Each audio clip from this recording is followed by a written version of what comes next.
Hablamos, como decía, de educación emocional y hasta aquí José Antonio Sande. Muy buenas tardes. Bienvenido.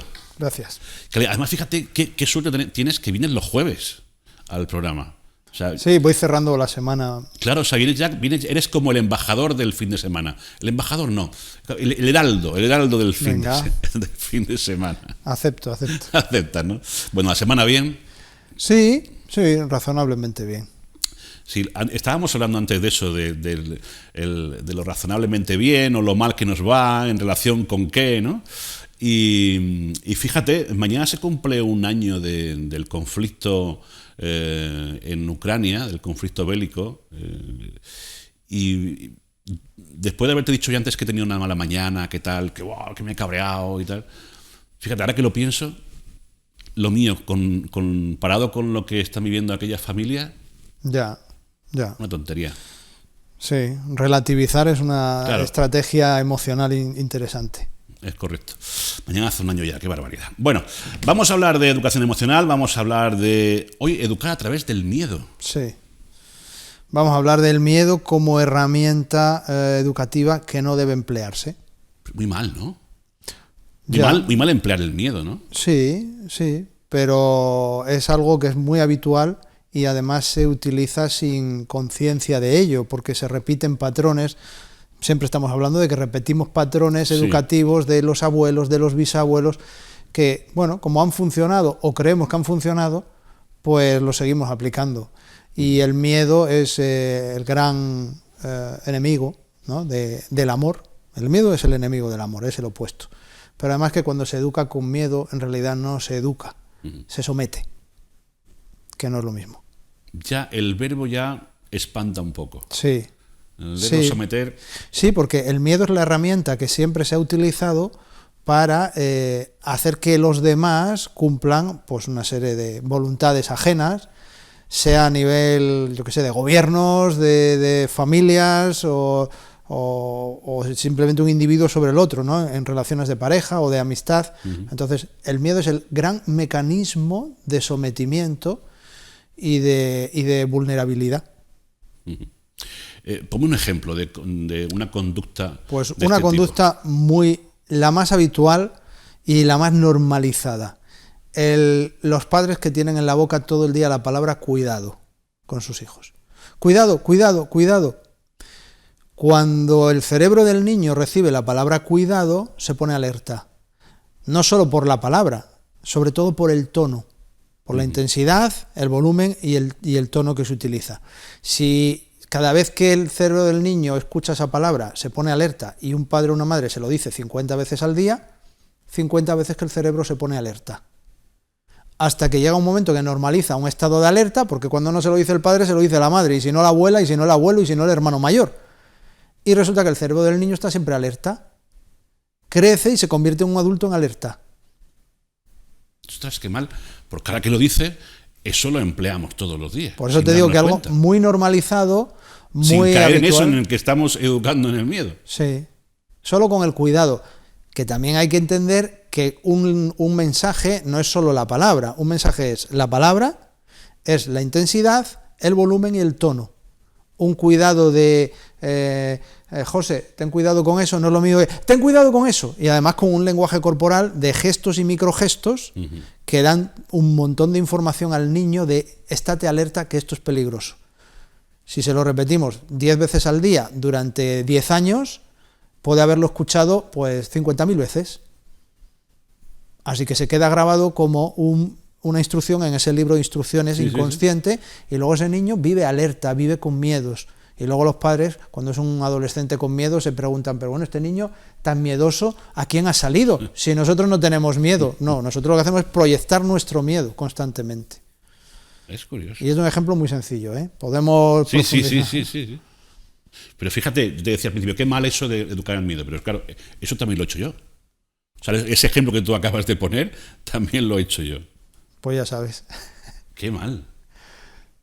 Que luego eso de adultos se desprograma, no pasa nada, psicología o terapia emocional y se cambia, pero mejor no pasar por eso. Claro. Evidentemente. Evidentemente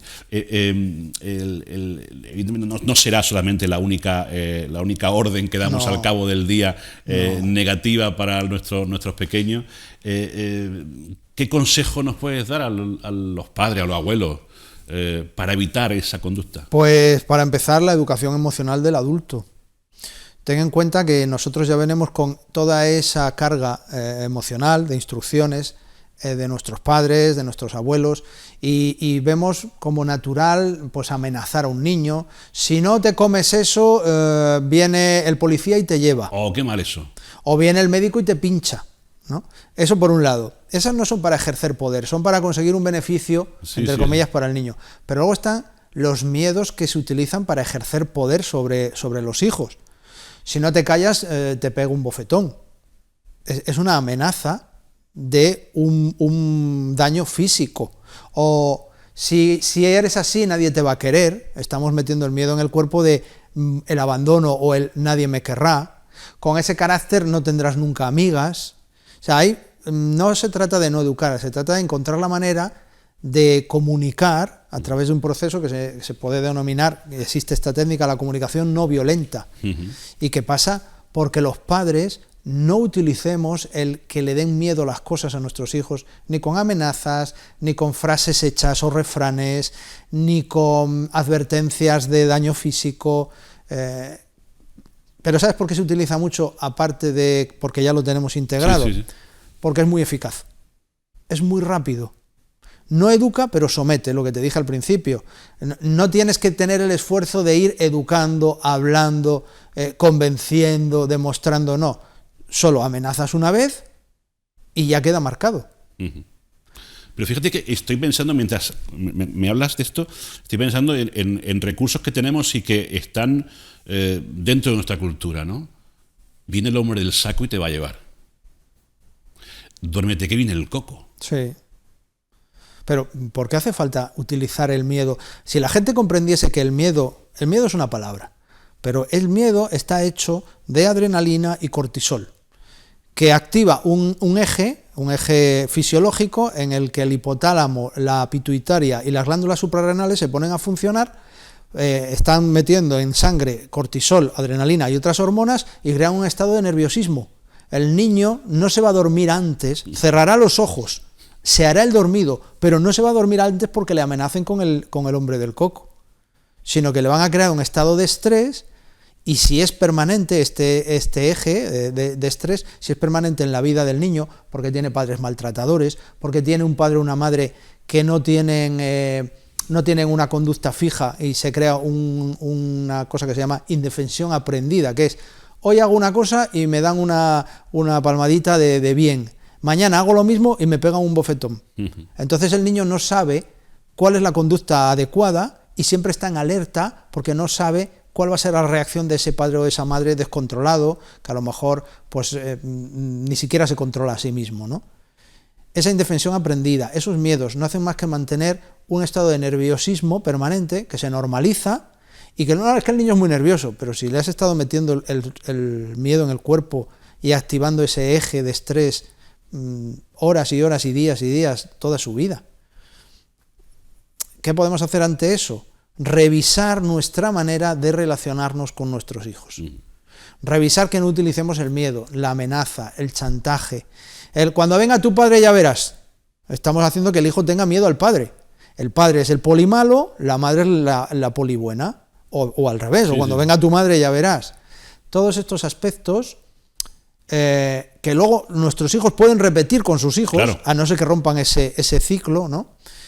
Y seguramente nosotros lo hacemos con nuestros hijos porque también lo hicieron con nosotros. Bueno, la cantidad de padres que dicen, a mí mis padres me pegaban y no estoy traumatizado.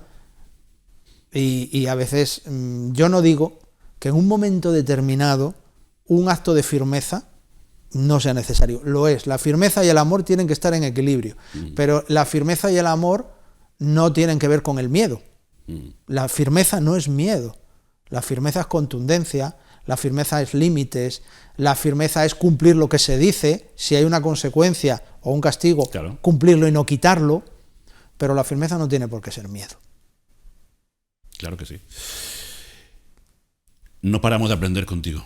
¿Ya hemos terminado? No. Ah, Es una reflexión. no me asustes. Es una reflexión que hago en voz alta. Vale. Cuando asimilo lo que me cuentas y lo que me dices y pienso en llevarlo a la práctica, ¿no? Y pienso en acciones que he llevado a cabo sin tener que haberlo hecho y pienso en lo que hago mal como padre, ¿no? Que quizás es lo que deberíamos hacer todos los días, ¿no? Un poquito de examen de conciencia, sí. No juzgarnos, que no consiste en eso, sino en saber pues qué gesto nuestro o qué conducta nuestra podría venirle mejor al niño, ¿no? Sí. Una cosa que he comentado hoy con la paciente antes de venir tiene que ver con cómo le llega la información a un niño o a un adulto. Mira, el 70% de la información la damos con el cuerpo y el 30% la damos con la voz. Pero en la voz hay que repartir ese 30% entre el mensaje que damos, el tono, el volumen y la intensidad. Uh-huh. Lo único que tenemos bajo control es las palabras que utilizamos, y eso no siempre. Pero el tono, el volumen, la intensidad y el lenguaje corporal del cuerpo, de la cara, gesto y microgesto, no lo tenemos bajo control.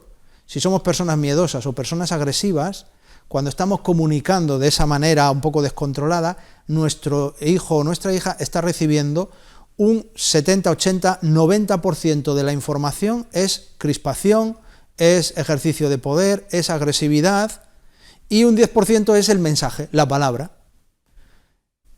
A lo mejor la palabra es muy suave, sí, muy buena, pero el otro 80% de la información está basado en crispación, en exceso de firmeza, en prepotencia, en abuso, en ejercicio de poder o de fuerza. Entonces, no solo nos tenemos que fijar en lo que decimos, sino en cómo lo decimos con nuestro cuerpo, con nuestra mirada, con nuestra cara y con nuestra voz. Nos queda mucho por aprender. Afortunadamente tenemos aquí todas las quincenas, cada 15 días, para que nos ayudes en esto de educar a nuestros hijos como merecen ser educados, ¿no? Como niños. Y no trasladar a ellos lo que decíamos antes, ¿no? Conductas que tuvieron con nosotros o esos malos momentos que también podemos vivir como humanos que somos, ¿no? Bueno, no nos sintamos culpables. Esto no es para que los padres se sientan culpables. O sea, todos podemos ir creciendo y podemos ir aprendiendo qué es lo que tenemos que dejar de hacer. No se trata de sentirse culpable como padre o como madre. Así que para eso estamos, ¿no? Sí, lo decía antes, servicio. Es hacer un popo de ejercicio de revisión, pero sin juzgarnos, simplemente para mejorar. Llevar a nosotros la crítica constructiva, es decir, esto ha estado mal, ¿no? Además, sobre todo siguiendo los consejos y las enseñanzas de José Antonio nos puede venir bien, ¿no? Y pues mira, esto que ha dicho hoy, esto lo hago yo a menudo, voy a intentar poner de mi parte y voy a intentar frenar cuando quiera decir aquello de o lo haces o ya verás, ¿no? Vamos a intentar hacerlo bien. Pues José Antonio, muchísimas gracias. A vosotros. Ha sido un placer. Para mí también. Como siempre.